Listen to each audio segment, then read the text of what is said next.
नमस्कार, news blast देख रहे हैं आप और आपके साथ मैं हूं आयुषी महर्षि। शुरुआत करेंगे न्यूज ब्लास्ट की और नजर डालेंगे कुछ अहम खबरों पर। प्रधानमंत्री मोदी आज से 3 देशों की यात्रा पर है और आज 2 दिवसीय नाइजीरिया के दौरे के लिए रवाना हुए हैं प्रधानमंत्री नरेंद्र मोदी। देखिए, बड़ी बात यह है कि 17 साल बाद किसी भारतीय प्रधानमंत्री की नाइजीरिया की यात्रा हो रही है, क्योंकि इससे पहले की अगर बात की जाए तो अक्टूबर 2007 में मनमोहन सिंह ने नाइजीरिया की यात्रा की थी और उसके बाद में आज प्रधानमंत्री नरेंद्र मोदी करने जा रहे हैं, यानी कि 17 साल बाद। कल राष्ट्रपति भवन में होगा प्रधानमंत्री नरेंद्र मोदी का भव्य स्वागत। नाइजीरिया के बाद 18 और 19 नवंबर को ब्राजील के दौरे पर प्रधानमंत्री मोदी रहने वाले हैं और ब्राजील में G20 शिखर सम्मेलन में हिस्सा लेंगे प्रधानमंत्री नरेंद्र मोदी। और दौरान प्रधानमंत्री मोदी की चीनी राष्ट्रपति यानी कि शी जिनपिंग से भी मुलाकात हो सकती है, जो कि अपने आप में काफी ज्यादा महत्वपूर्ण मानी जा रही है। अमेरिकी राष्ट्रपति जो बाइडेन से भी मुलाकात प्रधानमंत्री नरेंद्र मोदी की होगी। इसके बाद में यानी कि 19 से 21 नवंबर तक दक्षिण अमेरिका देश गुयाना के दौरे पर प्रधानमंत्री नरेंद्र मोदी रहने वाले हैं। आज से प्रधानमंत्री नरेंद्र मोदी के 3 देशों की यात्रा की शुरुआत हो चुकी है। सबसे पहले 2 दिवसीय नाइजीरिया के दौरे पे प्रधानमंत्री नरेंद्र मोदी जा रहे हैं, जहां पर 17 साल बाद किसी भारतीय प्रधानमंत्री का स्वागत होगा। ऐसे में स्वागत को लेकर भी तमाम तैयारियों को अंतिम रूप दिया जा चुका है, क्योंकि इससे पहले 2007 में मनमोहन सिंह ने नाइजीरिया की यात्रा की थी। कल राष्ट्रपति भवन में प्रधानमंत्री नरेंद्र मोदी का भव्य स्वागत किया जाएगा और नाइजीरिया के बाद में 18 और 19 नवंबर को ब्राजील का दौरा प्रधानमंत्री नरेंद्र मोदी का प्रस्तावित है। ब्राजील में G20 शिखर सम्मेलन में प्रधानमंत्री नरेंद्र मोदी शामिल होने वाले हैं और पीएम मोदी इस दौरान कई लोगों से मुलाकात हो सकती है। माना जा रहा है कि चीनी राष्ट्रपति शी जिनपिंग से भी मुलाकात हो सकती है, क्योंकि जब भी इससे पहले भी जब उनकी मुलाकात हुई थी तो काफी पॉजिटिव मुलाकात देखने को मिली थी और ऐसे में जब एक बार फिर से दोनों के बीच मुलाकात होगी तो हो सकता है कि कई निर्णय दोनों देशों के बीच में जो संबंध है वो और भी ज्यादा मजबूत होते हुए नजर आएंगे। इसके अलावा जो बाइडेन से भी मुलाकात संभव प्रधानमंत्री नरेंद्र मोदी की मानी जा रही है। इसके बाद यानी कि 19 से 21 नवंबर की बात की जाए तो दक्षिण अमेरिका के देश गुयाना के दौरे पर प्रधानमंत्री नरेंद्र मोदी रहने वाले हैं। मुख्यमंत्री भजनलाल शर्मा मुंबई के दौरे पर है। गोरेगांव स्पोर्ट्स क्लब मुंबई के मानद सदस्य बने हैं मुख्यमंत्री भजनलाल शर्मा। स्पोर्ट्स क्लब के अध्यक्ष ने सीएम भजनलाल शर्मा को बनाया है मानद सदस्य। मुख्यमंत्री भजनलाल शर्मा ने कार्यक्रम को संबोधित किया। सीएम ने कार्यक्रम में मौजूद अतिथियों एवं प्रवासी राजस्थानियों का आभार भी व्यक्त किया और मुख्यमंत्री भजनलाल शर्मा ने कहा कि आप सबके बीच मुझे लगता ही नहीं कि मैं राजस्थान में नहीं हूं। कहते हैं कि जहां नहीं पहुंचे बैलगाड़ी वहां पहुंचे हैं मारवाड़ी। देश नहीं विदेशों में भी मुझे मेरे राजस्थानी भाई बहन मिले हैं। आपके मन में जो तर्पण है वो राजस्थान की धरती के कण कण में है। पनाधाय की धरती की खुशबू आप बिखेरने का प्रयास कर रहे हैं। कांग्रेस के लोग चुनाव आते ही अफवाह फैलाने का काम करते हैं। इसके अलावा मुख्यमंत्री भजनलाल शर्मा ने कहा कि पीएम मोदी के नेतृत्व में झूठ और लूट की दुकान बंद हो रही है। कांग्रेस के लोग ना अपने राज्य से प्रेम करते हैं और ना राष्ट्र से प्रेम करते हैं। आगे उन्होंने कहा कि ये केवल स्वार्थ से प्रेम करते हैं। कांग्रेस के लोगों ने CAA का विरोध किया। लोकसभा के चुनाव में आरक्षण को लेकर अफवाह फैलाने का काम कांग्रेस पार्टी ने किया और अब फिर से अफवाह फैलाने का काम करेंगे। आपको सावधान रहना होगा। भारतीय जनता पार्टी हमेशा जो कहती है वो करके दिखाती है, क्योंकि मिशन महाराष्ट्र पर है मुख्यमंत्री भजनलाल शर्मा। ऐसे में कई कार्यक्रम में मुख्यमंत्री भजनलाल शर्मा की मौजूदगी रही। गोरेगांव स्पोर्ट्स क्लब मुंबई के मानद सदस्य भी मुख्यमंत्री भजनलाल शर्मा को बनाया गया है। स्पोर्ट्स क्लब के अध्यक्ष ने सीएम भजनलाल शर्मा को मानद सदस्य बनाया और ऐसे में मुख्यमंत्री भजनलाल शर्मा का भव्य स्वागत भी किया गया। और महाराष्ट्र चुनाव के बीच पकड़ी है चांदी की बड़ी खेप। मुंबई पुलिस और चुनाव आयोग की टीम ने चांदी बरामद की है। करीब 8,476 किलो चांदी बरामद की गई है। टीम के द्वारा मानकुर्द पुलिस ने वाशी चेक नाके पर ट्रक की तलाशी ली। चांदी की कीमत बताई जा रही है तकरीबन 80 करोड़ रुपए। ड्राइवर से संतोषजनक जवाब नहीं मिलने पर ड्राइवर को हिरासत में ले लिया गया है। मामले की इनकम टैक्स को जानकारी दे दी गई है। हालांकि देखने वाली बात यह होगी, जब ड्राइवर से पूछताछ इस पूरे मामले को लेकर की जा रही है तो क्या कुछ जानकारी निकल कर आ रही है, क्योंकि 80 करोड़ अपने आप में एक बड़ी रकम है और हो सकता है कि जब कार्रवाई इस पूरे मामले पर की जाएगी, जब जांच पड़ताल इस पूरे मामले पर की जाएगी तो कोई बड़ा चेहरा भी इसके पीछे उजागर हो सकता है। क्या शरद पवार की इच्छा इस बार पूरी होगी? अब इच्छा क्या है वो भी जरा आपको बता देते हैं। पवार ने महाराष्ट्र में महिला सीएम की इच्छा जताई है, यानी कि अपने उम्मीदवार के प्रचार में पहुंचे थे शरद पवार, और शरद पवार ने कहा कि महिलाओं के लिए 30% पद रिजर्व किए गए। अब मैं महाराष्ट्र में महिला मुख्यमंत्री देखना चाहता हूँ। महाराष्ट्र ने 1962 से 2019 तक 165 महिलाएं ही चुनाव जीतने में सफल रही है। हालांकि आज तक कभी डिप्टी सीएम भी नहीं बनी है कोई महिला। हालांकि पवार के बयान के बाद चर्चाओं का दौर शुरू हो चुका है, क्योंकि महाविकास अघाड़ी ने अभी तक नहीं किया सीएम फेस का ऐलान। शरद पवार की बेटी सुप्रिया सुले, वर्षा गायकवाड़, पंकजा मुंडे है अग्रणी महिला नेता, और ऐसे में समझा जा रहा है कि क्या सीएम फेस उन्हें बनाया जा सकता है। जो इच्छा जाहिर की गई है शरद पवार के द्वारा, क्या वो पूरी होगी? और इसलिए हमने शुरुआत में ही ये सवाल रखा। इच्छा उनकी ये है कि महाराष्ट्र में महिला सीएम बने, क्योंकि उन्होंने इतिहास भी दोहराया। उन्होंने साफ तौर पर कहा कि महिलाओं के लिए 30% पद रिजर्व है, और अब मैं महाराष्ट्र में महिला मुख्यमंत्री को ही देखना चाहता हूँ। महाराष्ट्र में 1962 से लेके 2019 तक 165 महिलाएं ही चुनाव जीतने में सफल रह पाई है। हालांकि आज तक कभी डिप्टी सीएम तो कोई महिला नहीं बन पाई। पवार के इस बयान के बाद में अब चर्चाओं का दौर शुरू हो चुका है। ऐसे में देखना होगा कि जब सीएम फेस का अनाउंसमेंट होगा तो क्या वो महिला हो सकती है।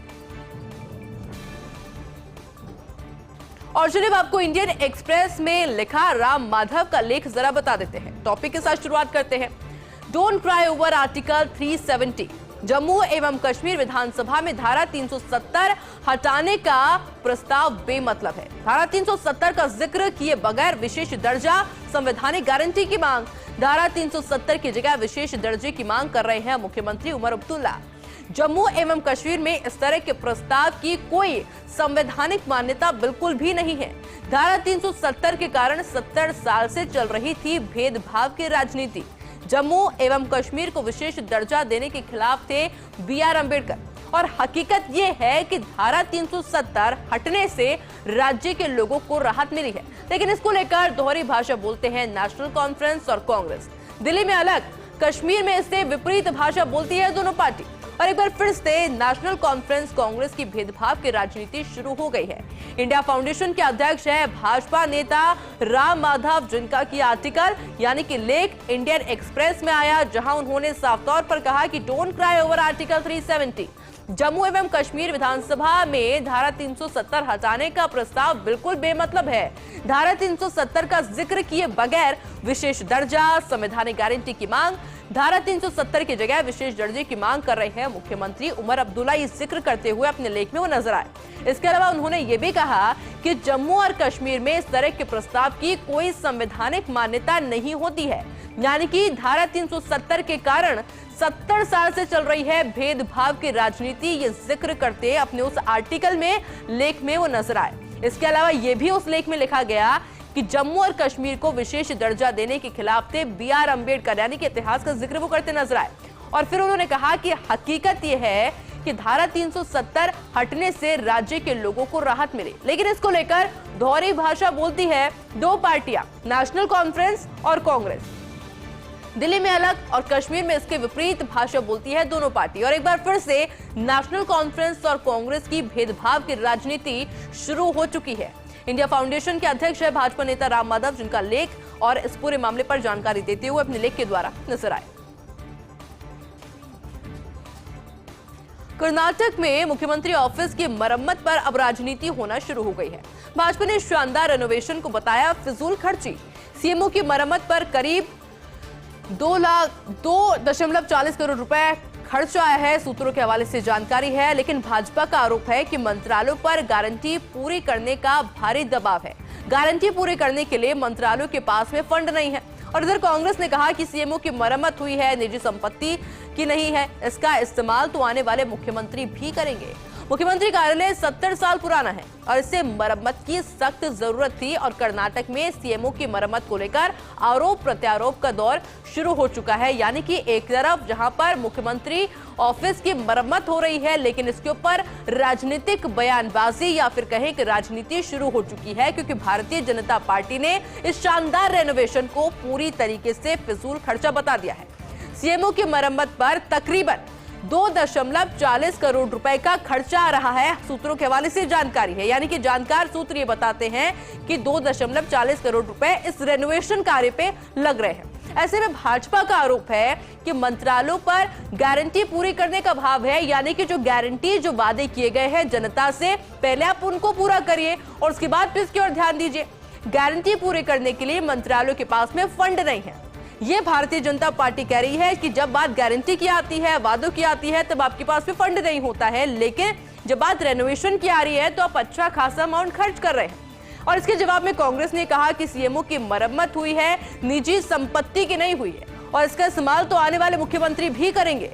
मुख्यमंत्री कार्यालय 70 साल पुराना है और इससे मरम्मत की सख्त जरूरत थी, ये सफाई देते हुए तमाम नेता इस पूरे मामले पर नजर आ रहे हैं। और कर्नाटक में सीएमओ की मरम्मत को लेकर आरोप प्रत्यारोप का या फिर कहे बयानबाजी का दौर लगातार जारी है। और फिलहाल प्रदेश में वाइल्ड लाइफ टूरिज्म का गोल्डन टाइम चल रहा है, क्योंकि अगले 4 महीने के लिए लगभग सभी जंगल सफारी पूरी तरीके से फुल बताई जा रही है। रणथंभौर की एडवांस बुकिंग हो गई है, सभी छोटे बड़े होटल बुक हो चुके हैं। झालाना लेपर्ड सफारी के लिए भी बुकिंग की मारामारी चल रही है। सरिस्का की बात कर लीजिए, बात आमागढ़ की कर लीजिए, कुंभलगढ़ की कर लीजिए, सभी जगह डिमांड में चल रही है। टाइगर और लेपर्ड रिजर्व के आसपास के सभी होटल हाउसफुल है, यानी कि बुकिंग नहीं मिल रही है। क्रिसमस और न्यू ईयर के साथ ही मार्च तक के लिए एडवांस बुकिंग हो चुकी है। होटल संचालकों ने भी टैरिफ में की है 20 से 50% तक की वृद्धि, यानी कि प्रदेश के लिए गोल्डन टाइम में चल रहा है, टूरिज्म के लिए अच्छा टाइम में चल रहा है। हालांकि ये तो सभी जानते हैं कि राजस्थान ने टूरिज्म के क्षेत्र के अंदर काफी अच्छी वृद्धि हुई है। पर्यटकों की पहली पसंद है राजस्थान, और यही वजह है कि पर्यटकों का आना लगातार राजस्थान में जारी है। लेकिन वाइल्ड लाइफ टूरिज्म के लिए ये समय गोल्डन टाइम से कम नहीं है। ऐसा इसलिए हम बोल रहे हैं क्योंकि अगले 4 महीनों का अगर जिक्र किया जाए तो जंगल सफारी पूरी तरीके से फुल है। रणथंभौर की एडवांस बुकिंग हो चुकी है, यानी कि अभी अगर आप ट्राई करेंगे तो बुकिंग मिलना आपके लिए इतना आसान नहीं होने वाला है। अब रणथंभौर के आसपास के जितने छोटे मोटे होटल हैं, बड़े होटल हैं, सबकी बुकिंग फुल हो चुकी है। झालाना लेपर्ड की बात कर लीजिए, वहां पर भी सफारी के लिए बुकिंग की मारामारी चल रही है। यानी कि अगर आप सोच रहे हैं कि आप राजस्थान आएंगे, यानी कि अगर जो लोग राजस्थान में रह भी रहे हैं, जयपुर रह भी रहे हैं, उनके लिए भी इतना आसान नहीं होने वाला टिकट बुकिंग के लिए, क्योंकि एडवांस बुकिंग बहुत एडवांस तक चल रही है, मार्च तक के लिए फुल हो चुकी है। सरिस्का की अगर हम बात कर ले, आमागढ़ जवाई की बात कर ले, कुंभलगढ़ की बात कर लीजिए, सभी जगह ऐसी है जो कि डिमांड में चल रही है। टाइगर और लेपर्ड रिजर्व के आसपास के सभी होटल इस वक्त पूरी तरीके से हाउसफुल बताए जा रहे हैं। बड़ी बात यह है कि देखिए क्रिसमस है, क्रिसमस के अलावा न्यू ईयर है, और न्यू ईयर पर लोगों की इच्छा यही रहती है कि सबसे अच्छी जगह जाए और अपना न्यू ईयर सेलिब्रेट करे। और अच्छी बात यह है कि वो अच्छी जगह बना है राजस्थान, और इसलिए लोगों की एडवांस बुकिंग मार्च तक के लिए पहले से ही फुल हो चुकी है। होटल संचालकों ने भी टैरिफ में 20 से 50% तक वृद्धि कर दी है। राष्ट्रीय पुष्कर मेला 2024 का समापन हो गया, और अच्छी बात यह है कि इस बार के मेले में भीड़ ने सारे रिकॉर्ड तोड़ दिए हैं। रिकॉर्ड तोड़ भीड़ जुटी इस बार के पुष्कर मेले में, और पहली बार मेले के समापन कार्यक्रम में खुद उप मुख्यमंत्री दिया कुमारी भी पहुंची है। उप मुख्यमंत्री दिया कुमारी ने पूरे दिन तीर्थ के विकास को लेकर बैठक ली, और इस बार पुष्कर में रचा सरोवर पर महाआरती ने इतिहास, क्योंकि लिम्का बुक ऑफ रिकॉर्ड में दर्ज हुई है पुष्कर की महाआरती। मेले के समापन के बाद अब पुष्कर के विकास को पंख लगेंगे। उज्जैन काशी की तर्ज पर पुष्कर में बनेगा ब्रह्मलोक कॉरिडोर, और जल्द ही करोड़ों की लागत से पुष्कर को मिलेगा ब्रह्मलोक कॉरिडोर की सौगात प्रदेश सरकार दे रही है। पुष्कर के विकास को लेकर कटिबद्ध है, यानी कि पर्यटन को लेकर के अब राजस्थान को और भी ज्यादा पंख लगने वाले हैं, क्योंकि इस बार भी सारे रिकॉर्ड टूटते हुए नजर आए हैं। दिल्ली सीएम आतिशी ने सरकारी कार्यालयों का समय निर्धारित कर दिया है। ट्रैफिक और प्रदूषण को कम करने के लिए समय निर्धारित किया गया है। दिल्ली नगर निगम ऑफिस सुबह 8:30 बजे से शाम 5 बजे तक खुलेंगे। केंद्र सरकार के ऑफिस सुबह 9 बजे से शाम 5:30 बजे तक खुलेंगे। वहीं दिल्ली सरकार के ऑफिस सुबह 10 बजे से शाम 6:30 बजे तक खुलेंगे। ये समय प्रस्तावित किया गया है। और वहीं देखिए मध्य प्रदेश के नए डीजीपी की नियुक्ति अब जल्द ही होने वाली है। 30 नवंबर को सेवानिवृत्त हो रहे हैं प्रदेश के मौजूदा डीजीपी सुधीर कुमार सक्सेना। ऐसे में नए पुलिस प्रमुख की नियुक्ति को लेकर कवायद और भी ज्यादा तेज हो गई है। राज्य सरकार ने यूपीएससी को भेजा है 9 नामों का पैनल और इन नामों में से 3 नाम राज्य सरकार को वापस भेजेगा यूपीएससी। 1988 बैच के आईपीएस कैलाश मकवाना का नाम है डीजीपी के रेस में सबसे आगे। हालांकि अजय शर्मा, अरविंद कुमार भी अन्य 2 अग्रणी उम्मीदवार हैं। वहीं होमगार्ड, पुलिस, हाउसिंग कॉर्पोरेशन और ईओडब्ल्यू प्रमुखों के नाम पर भी विचार फिलहाल जारी है। जल संसाधन विभाग से जुड़ी इस वक्त की बड़ी खबर अब आपको बता देते हैं, क्योंकि ताजेवाला हेड वर्क्स व ओखला बैराज को लेकर ही बैठक हुई। अपर यमुना रिवर बोर्ड चेयरमैन ने जयपुर में इस बैठक का आयोजन हुआ, जहां बोर्ड चेयरमैन नवीन कुमार ने जयपुर के आईजीएमबी में इस बैठक ली और राजस्थान ने फिरोजपुर फीडर को लेकर भी अपनी बात को रखा। फिरोजपुर फीडर से राजस्थान को पूरा पानी नहीं मिल पा रहा था। ऐसे में फिरोजपुर फीडर पुनर्रुद्रार होने से राजस्थान को भी इससे काफी ज्यादा फायदा होने वाला है। बैठक में प्रधानमंत्री कृषि सिंचाई योजना की जानकारी दी गई है। प्रदेश के 15 जिलों में पीएमकेएसवाई योजना से कई काम किए जा रहे हैं। और इसके अलावा देखिए गुजरात और दिल्ली में 4500 करोड़ रुपए से ज्यादा की ड्रग्स बरामद की गई है। Narcotics control bureau, Gujarat police, नौसेना का संयुक्त अभियान देखने को मिला, जहां गुजरात तट के पास एक जहाज से 700 किलो मेथाम्फेटामाइन जब्त की गई है। बाजार में इसकी कीमत तकरीबन 2500 से 3500 करोड़ रुपए के बीच की बताई जा रही है। 8 विदेशी नागरिक गिरफ्तार हुए हैं, जिनके पास पहचान के दस्तावेज बिल्कुल नहीं है। हालांकि ईरान के बताए जा रहे हैं। जहाज से पकड़े गए विदेशी नागरिक दिल्ली में जनकपुरी नांगलोई से एनसीबी ने जब्त की है 82.53 किलो कोकीन। एक कुरियर शॉप में ऑस्ट्रेलिया भेजा जा रहे पार्सल में ये कोकीन मिली है। बाजार में करीब 900 करोड़ रुपए बताई जा रही है जब्त कोकीन की कीमत।